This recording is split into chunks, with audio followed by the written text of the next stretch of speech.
Welcome to Crocodile MTG, your home of competitive, constructed play in all Magic the Gathering formats. Today's video was brought to you by all our wonderful sponsors, affiliates, and patrons. Thank you all for supporting the Crocodile MTG channel, and we hope you enjoy today's video. Hello everyone and welcome. My name is Jordan with Crocodile MTG, here bringing you another Magic the Gathering video. Today we're playing Sultai Delirium in Pioneer. I think we're going to go ahead and keep this hand here. We get to start off with the Thoughtseize with the Overgrown Tune. We do have a Fable Passage to fetch for our blue source. And if we draw a land along the way, we can kind of curve out pretty nicely. So we're going to go ahead and keep this. Sultai Delirium, we had a rough match 1. Hopefully we have a better game 2. Looks pretty well positioned against blue-black Delirium and also some of the Lotus Field decks. That being said, though, we did run into mono-white Heliod Ballista combo game 1, and their kind of go-wide beatdown strategy and then having a potential combo finish looked really good. And we did unfortunately lose to that. So now we're going to go ahead and jump into this game and hopefully have better results than our first one. We're just waiting on our opponent to decide if they want to keep their hand or not. Again, we are looking for probably one more land here. But we are going to go ahead and pay 2. Unfortunately, we are taking 4 damage on turn 1. But I think it's worth it. Our opponent did mulligan down to 6. And now we are potentially taking a very powerful piece of whatever they're playing. Be it if they're playing a combo deck or if they're playing something else. So our opponent, I'm not sure if they're debating just conceding. I assume they're just taking a minute to respond to the Thoughtseize here. All right, here we go. So it looks like we're playing against mono black. Ooh, that's awkward for our opponent. So they have Castle, Lochthwain, and Mutavault. So I kind of think I play for the long game. And I think I actually kind of want to take... actually, maybe it's Murderous Rider here I take. Let them play Knight on 2, if that's their best play. Hopefully they don't draw a black source here and just completely ruin my day. But, yeah, I think we're going to go ahead and just take the Murderous Rider here. And then leave the Fatal Push-Up for... leave the Fatal Push-Up for if they are able to play Knight on turn 1 or if they just play the Scrap Heap Scrounger on 2. Alright, so Castle Lochthwain came down. Unfortunately, that's not a blue source here, so we're just going to go ahead and draw and pass. Or play a Fable Passage and pass.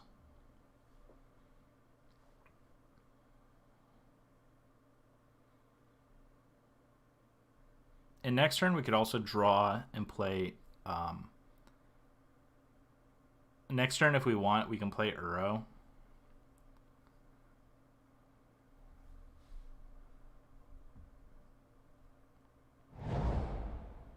Alright, here's Mutavault. Alright, they're going to play a Scrap Heap Scrounger here. I'm going to go ahead and Fatal Push it.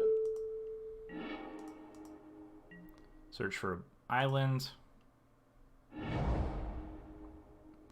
Alright, here's a Breeding Pool. So I think I just want to play Jace here. And play this Fable Passage. That way Jace flips next turn. And then we can also...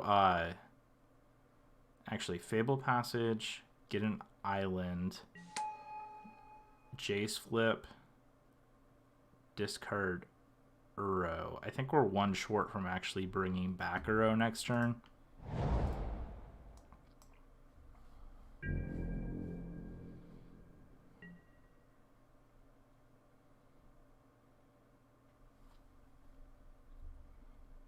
We'll see what our opponent's best play is here.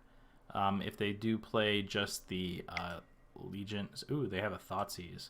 That's actually good for us, because they actually allow us now to play the Uro next turn, which is essentially what we were planning to do anyhow. So I am going to crack this Fable Passage for an Island. That actually worked out in our favor.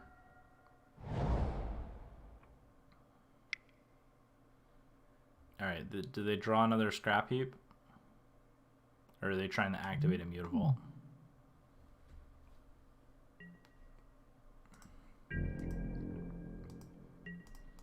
Alright, crack Fable Passage, get this other island. I'm going to play this Overgrown Tomb. I'm going to draw a discard.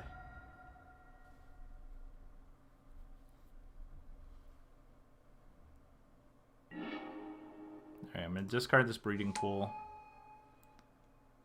I'm going to bring back Uro.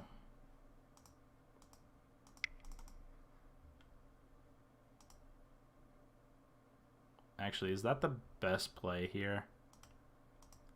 I mean, I guess it's a decent play, because if they don't have the ability to...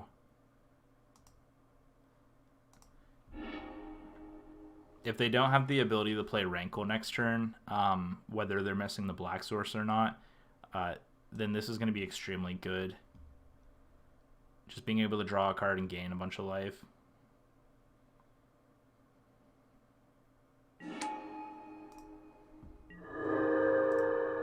And unfortunately, it was a Blooming Marsh. So I'm going to tick up Jace, pass the turn.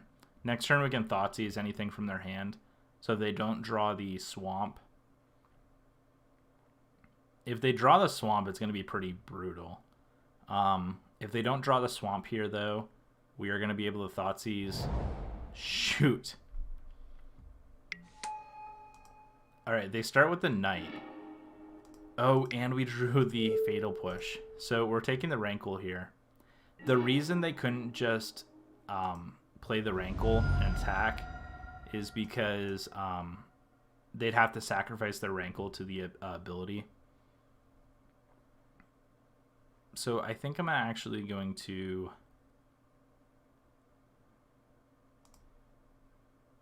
Alright, I definitely have to Fatal Push this. I can't just let this sit on the battlefield.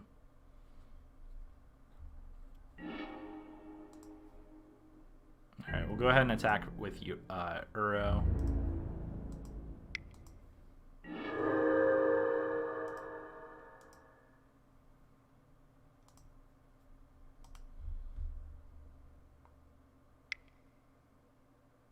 What does our opponent's play here? Bring back Scrap Heap. Okay.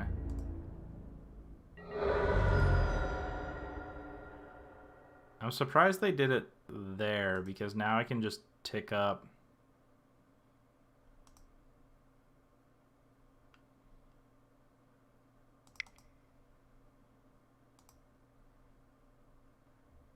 Or even minus.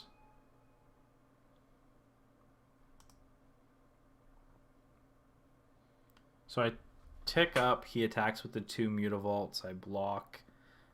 I have a Jace on 3. Or I have a Jace on 2. Or I can flashback. Alright, that's fine.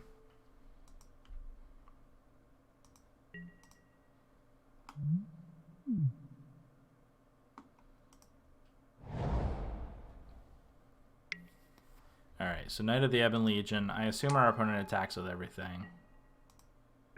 Oh, they don't. They just actually choose to pass the turn back. Okay. This is very much in our favor. So we're going to just -3. We'll get back the Fatal Push. We'll kill Knight.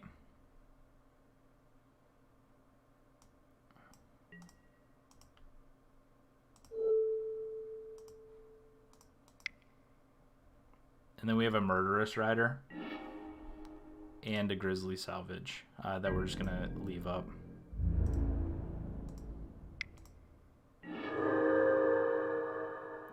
We don't have a land to put on the battlefield. Alright, and our opponent is actually going to concede here. So that was a pretty impressive showing from this Sultai Delirium deck. Just the beatdown elements of it. So... Mono black. We probably want our Abrupt Decays. I don't think we need Leyline of the Void. Disdainful Stroke, maybe.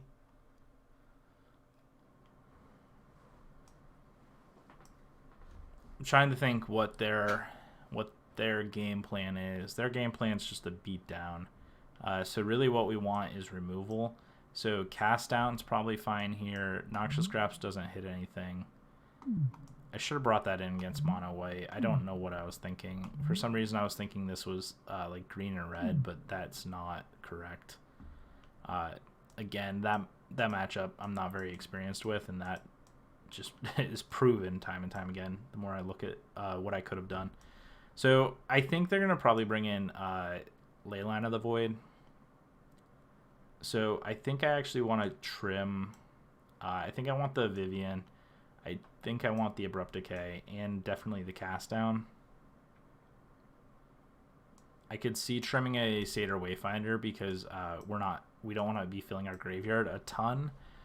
I could bring in the Unmoored Egos if I wanted to, just because the Hostage Taker is actually pretty decent here. Because if we're able to steal something, like even our opponent's Rankle or something, it's just going to be an extremely advantageous if we do that. I think I kind of want to cut the Emrakul in this matchup. It might be wrong. And I'm half and half on the Ishkana. Like, Uro's really good, but if our opponent brings in just Leyline of the Void, it could be pretty rough. So I actually don't mind here, I think, getting rid of an Uro. And maybe even another Satyr Wayfinder.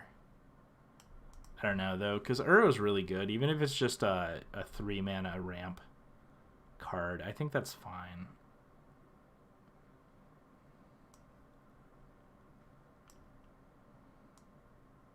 I think I'm going to trim an Ishkana here. No. I'm going to go ahead and take out the Satyr Wayfinder. That might be wrong.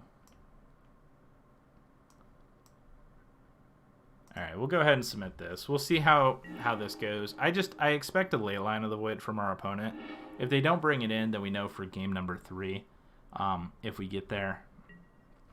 And if we're lucky, we'll just... this will be the last game. So I'm going to start with... this hand is keepable. We have all our colors of mana. We have 3 mana, and we have pretty powerful effects. If our opponent doesn't have a Leyline of the Void, and there it is. Okay, so that was what I was worried about. Now we have an Abrupt Decay, but in this list we don't have Assassin's Trophy.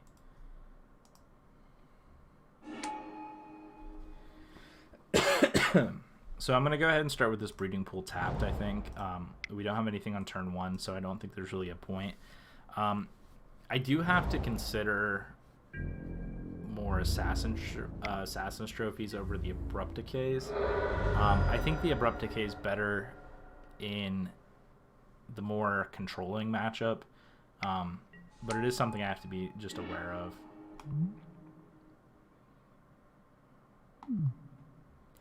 Alright, do we want to get rid of 4 things, or do we just want to... Probably not. So I think I'm going to go ahead and end up just Abrupt Decaying this Scrap Heap Scrounger and just slowly climbing our mana. That way we can play Nissa, and hopefully Nissa stabilizes us. Alright, I'm going to go ahead and cast Abrupt Decay here for black and green. If you're wondering why my mana looked weird there, it's because our opponent has an Orborg on the battlefield.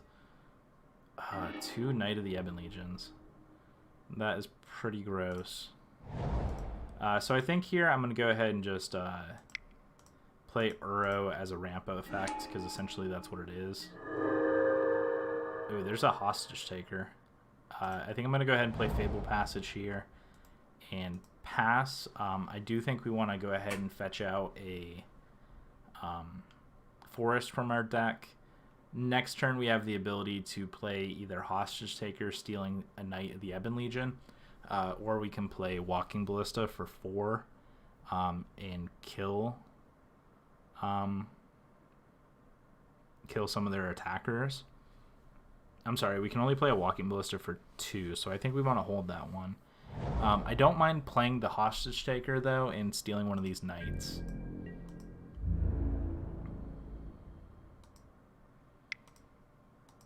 Alright, so our opponent's probably going to pump one of these Knights. Yeah. So I'm going to go ahead and sack this, get a Forest.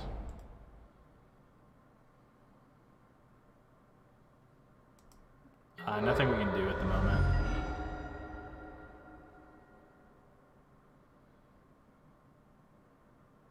Alright, so I think I'm going to wait a turn to play the Nissa. I think this turn is just going to be Hostage Taker, steal a Knight, play a Knight, and pass the turn.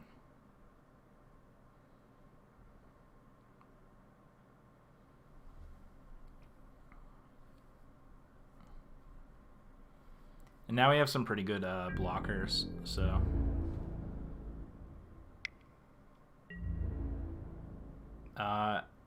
I think we just take that here. They probably pump it, which is fine, but next turn I can play...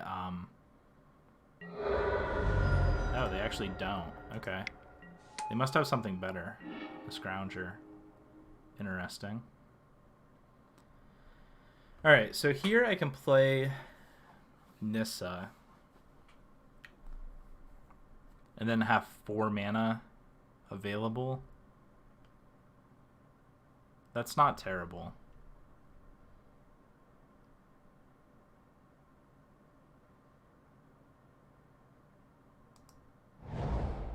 I'm going to pay 2.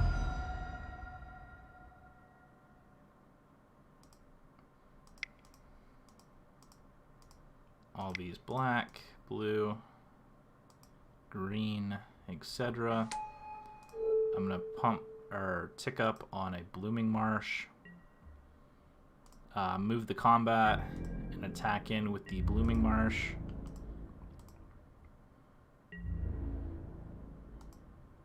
Now this is really the turning point in the game, because I do have the ability to pump Knight of the Ebon Legion and trade with the other one. And then I have blockers for all our opponents' threats as well.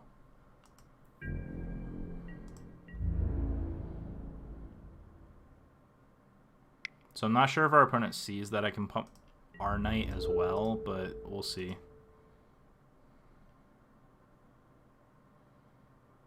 Unless they drew something like a Fatal Push.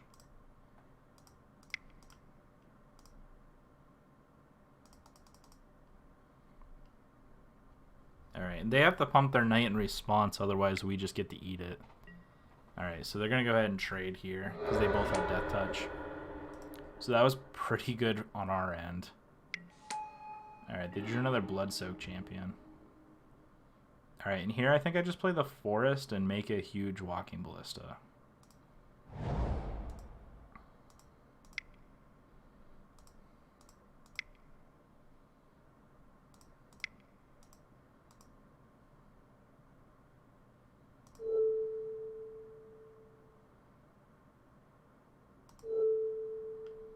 And none of our opponent's creatures can actually block, so that's pretty cool. What is this, a 5/5? I can make it a 6/6 if I want. Yeah, sure, why not?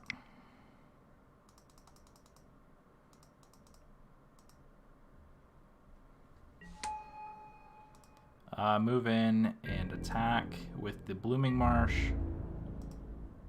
Our opponent nearly dead. And our opponent went ahead and conceded. Thank you all so much for watching. Thank you, manatraders.com, for your awesome card rental service, allowing us to test decks each week over on our Crocodile MTG channel. And again, thank you all so much for watching. Your viewership is much appreciated. If you don't mind, please hit that like and subscribe button if you enjoyed today's video, and I'll see you in the next match. Thank you so much for watching. If you enjoyed today's video, please hit that like and subscribe button. Also, check out the description below for more Magic the Gathering content. This was Jordan with Crocodile MTG, and we will see you next time.